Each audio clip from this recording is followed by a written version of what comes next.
Last time we survived 0 midfield, but that wasn't good enough for you lot, was it? Now, foolishly, I went to the community tab on my YouTube page and I asked you lot what you would like to see me do next. 290 of you have decided I'm not allowed a defence. I hate you. So I ummed and ahed about what team to use, and I have gone for a big team and put myself under pressure, and we've gone with AC Milan. Now, similar to the one where we played 8 wide players, we're going to try and survive and get past that dreaded November 5th, but I want to try and get to January. Let's go, let's go, let's go, let's go. So no defenders. How in God's name do we approach this then? Well, first off, obviously everybody's going to be away from there. It's pretty clear we're going to have huge gaps here, so I'm definitely going to have 3 of them across here. Surely we've got to use halfbacks. In fact, all 3. So for attempt 1, I'm 100% going to have 3 halfbacks. It's what to do higher up the pitch is the problem. 3 days later. After having a play around, this is what we've come up with. This is OJ, no defence. Damn. So I've got 3 halfbacks across there. I toyed with having 2 inverted wing backs, but I'm going to need an outlet somewhere. Otherwise, we're just going to invite pressure after pressure. And the reason we've got 2 wide guys is basically down to the squad. We've got Leo, Pulisic, Chukwueze. We've got some good wide players. I need to use them. Now, when I select my strongest 11 with quick pick, you can see the team there. Pulisic, Leao, Jovic, Loftus-Cheek, Rangers from Holland, really good.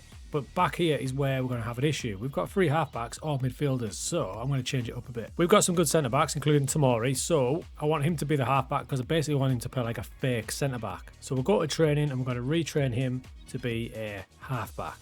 He's going to get on-the-job training though. I did the same thing with Fau and Kalulu. So there's my 3 halfbacks. They are centre-backs, but pushing them higher up. Now this is a funny one as well. If you go to the out of possession, it looks like we've got a normal back 5 there, doesn't it? Little does the game know that they are actually all in the defensive midfield slot. Now I put a much lower defensive because if we go too high, that gap is going to be ginormous. So we're going to start with that for version 1. And I can't play counter press because watch this when you play counter press with midfielders everywhere. The whole team would counter press. In possession, I've got slightly more direct just to get it up the pitch a bit. This is all guesswork. I have no idea what the fuck I'm talking about. Here's version 1. Will we survive? The goal, first off, is November 5th. From past videos, you know that November 5th is the cutoff. Let's get through pre-season and reassess. Let's go, let's go, let's go, let's go. Tiny Neezer, thank you for giving us a bit of a confidence boost with a 7-0 win. If you look interestingly down at the average ratings, it makes it look like we've got a proper normal back 5. But we then played Juventus in a friendly and it was 6-3. I think we can get used to this sort of result. And in the final friendly, it was 4-1. Not only is this concerning because it's not looking very good, but the 2 teams we're going to play this season have both battered us. But we're going to give this a go as the season starts. Sometimes friendlies aren't a good guide, but interestingly, look at this. I've copied the tactic over without naming it, and the game calls it a 5-2-3. We've messed the game's head up. They can't fathom that the fact that there's nobody back there. So instead of calling it just a 0-5-2-3, they've gone 5-2-3. Right, first game of the season was Torino, and it wasn't the worst start in the world in a tricky little away game. Now this team are always going to score goals because we've got good options going forward, but check this out. When I pull this back, a couple of the halfbacks are actually staying back, which is good news. But defensive responsibilities and positioning is not quite there. As we pause it there, there is 2 players unmarked in the box. Okay, first game 2-2. Next game, more of the same going forward. We are really good. And we won this game 4-3, but I want to show you what we're dealing with this season. So we haven't got the ball here, Cagliari have, and if I pause it there, we've got 1 striker, 2 striker. I mean, he's offside, but we've got a guy there playing them on, and all it takes every time, there you go, is 1 through ball through that middle, and we are absolutely screwed. I mean, now we've got 4, arguably 5, unmarked through the middle. So thankfully we outscored them, but you can see the problems we're going to have. We lost to Roma, but it was only 1-0. That's a win in my book. And then against Empoli, it was the first of the what I would call mad results. Here we see we have literally nobody in our own half. This was our 2nd goal. And despite dominating the match, the same problems came to pass. We've got 3 players unmarked there, 1 ball over the top, despite having a lower defensive line, equals problems. Casual 7-3. What's happening? At the minute, the quality of our team is getting us through, but there's another through ball from Palmer. They're all onto us now.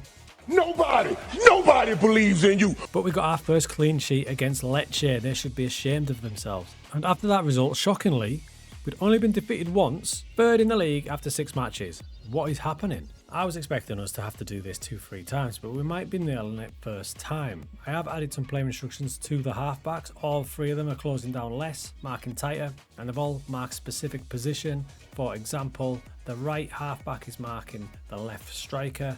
Seems to be working. Yeah, boy. This goal kind of sums up what we're dealing with.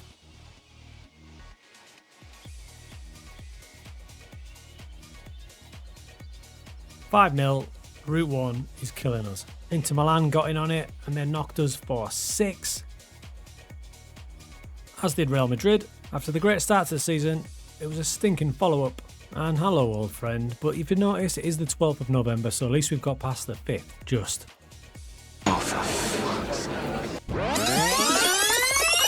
Time for version 2, I went even more defensive with a cautious mentality, and I brought a low block in and drop off more. Inter hit us for 8 this time. It was a thoroughly disgusting season. Sacked in November. Oh shit, here we go again. Attempt 3, I changed it for a ball winning midfielder, hoping he'd get a bit further up. However, you can see what's about to happen. There's my midfielders and my fake centre backs. There's Harry Kane. There's the gap, and that doesn't help either. Jesus. We also managed to give Celtic the greatest win in their history.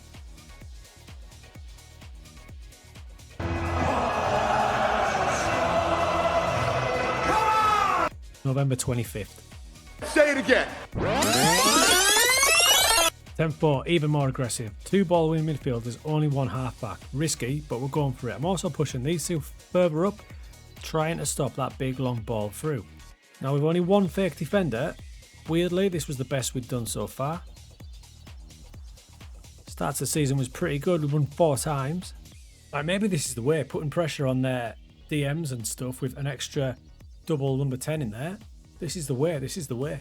Then what followed was an interesting match in the Champions League. 8-5 against Pax Salonika.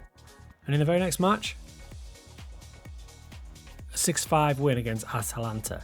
Bizarre this, because the average positions don't look that bad. With the ball, decent. We've got that 1 deeper player. Without, a little bit worse.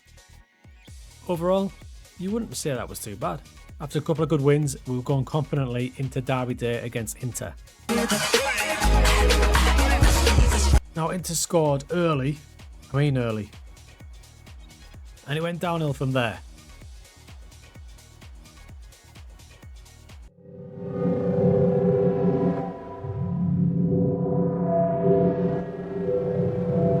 Ever seen a team performance like that?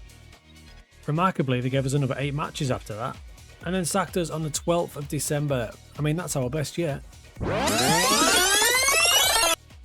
I mean, at this stage, it's pretty clear that putting sensible stuff in it and trying to make it make some sort of sense is not working.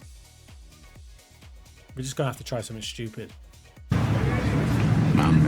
So having lost my head, I decided to load up an old tactic. Remarkably, I decided to choose go to sleep, the most aggressive tactic in the world, and just moved players a little bit higher up. What? Not only did it look crazy attacking, but it was high press and high line, and it had counter press on. Not the greatest start, another loss away at Torino. But our first home game against Cagliari, we smashed them.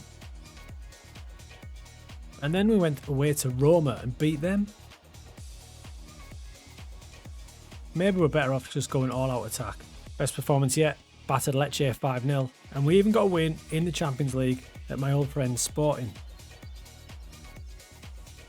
Stumbled against Atalanta, but another impressive win against Lazio this time, and we kept a clean sheet. Look how aggressive this one is with the ball. Yeah, it's carnage. Without, even worse, nobody in our own half. Leaving overall looking a bit like that. We just need to score. A lot. Christ, Inter away. But fear not, because this Hernandez penalty gave us an unexpected 3-3 draw, not 12-0 this time, and then we battered Juventus. Who'd have thought this one would give us a little bit of a boost? And look at that front five. However, the same problems existed. I mean, he had more space than literally anyone in the world. Salernitana hit us for 6. Next match, so did Bologna. Barcelona made it 3 in a row. With the sack threat looming, we did get the win back against Fiorentina and away at Genoa, which meant we'd made it to the 25th of December. We're 1 week off hitting our target. I mean, it wasn't a great start because they scored straight from the kickoff. But we equalised, and then it just went mental. Are you ready?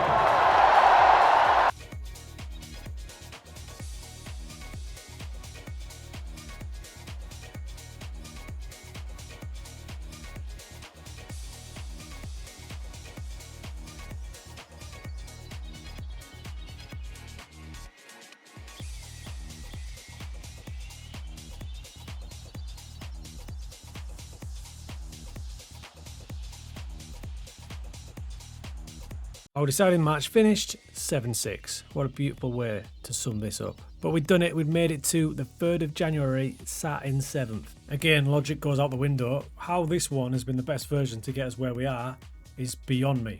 So we're sat 7th, and after 18 matches we've scored 51 and we've conceded 45. I've got to see how far we can go now. There's no way we can last the season. I can see what they're doing, what he's doing. But survive we did. The method of scoring more than we concede was working. Would you believe it? Our second 7-6 of the season, this time against Lazio. And we even took revenge on Inter for that 12-0. However, in the very next match, Juventus took full advantage of those big gaps.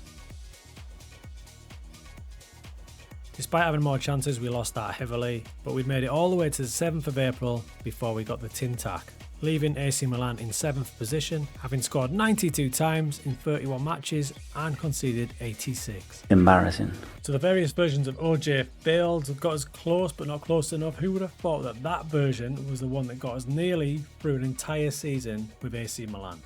I'm scared to ask what's next, but